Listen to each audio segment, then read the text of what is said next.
Once upon a time, in a small town surrounded by green hills, there lived a young boy named Ethan. He was 15, curious, quiet, and full of dreams.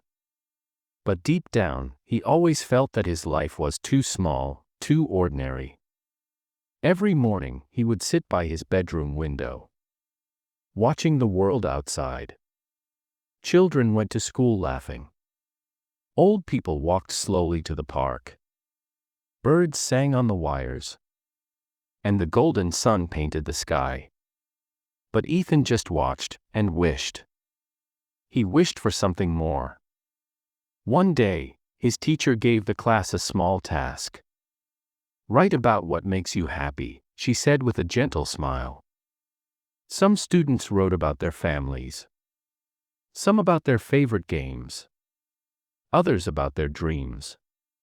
But Ethan couldn't think of anything. He stared at the blank page, feeling empty inside.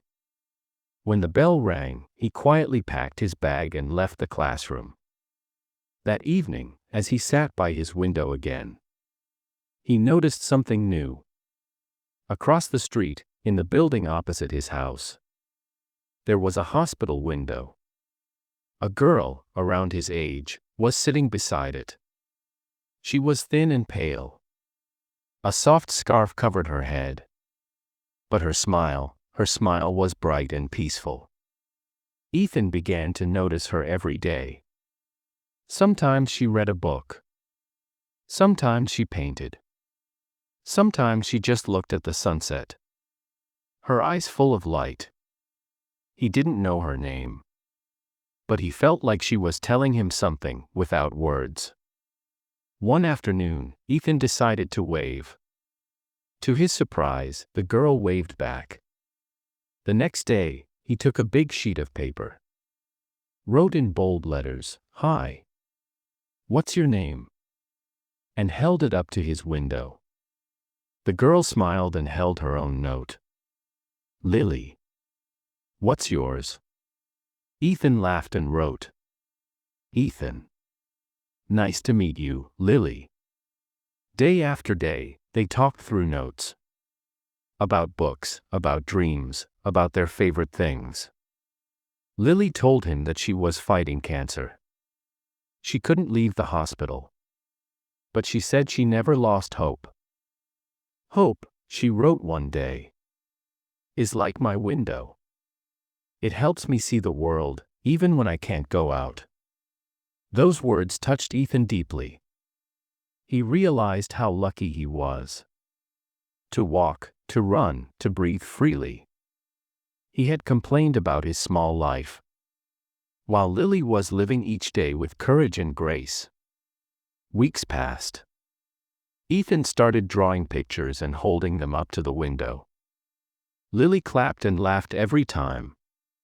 He read poems aloud so she could hear from across the street. Her eyes would shine with joy. But one morning, she wasn't there. Her window was empty. No books, no painting, no Lily. Ethan waited for hours, then days. His heart grew heavy. He hoped she would come back. A week later, he couldn't wait anymore. He went to the hospital, carrying a small flower and a letter. At the counter, a nurse looked at him gently. "Are you Ethan?" she asked. He nodded silently. She handed him a folded note. "It's from Lily," she said softly. Ethan's hands trembled as he opened it. The note read, "Dear Ethan, if you're reading this, I might be somewhere better, where there's no pain. But don't be sad. You gave me laughter when I needed it most. You reminded me that life isn't about how long we live, but how deeply we feel it. Promise me one thing. Live fully. Dream boldly. And when you look out your window, smile, because I'll be smiling too." Tears rolled down Ethan's face. That evening, he sat by his window again. The sun was setting, painting the sky in orange and pink. He whispered softly, Thank you, Lily."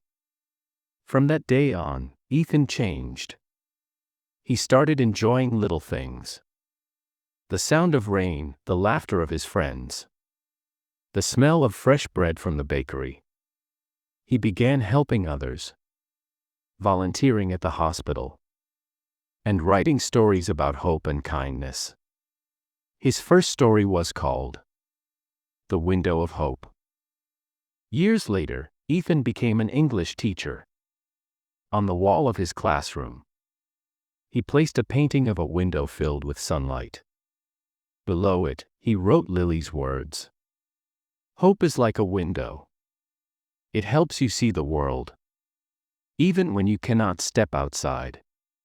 And whenever his students felt sad or lost, Ethan would tell them, "Don't stop looking out your window.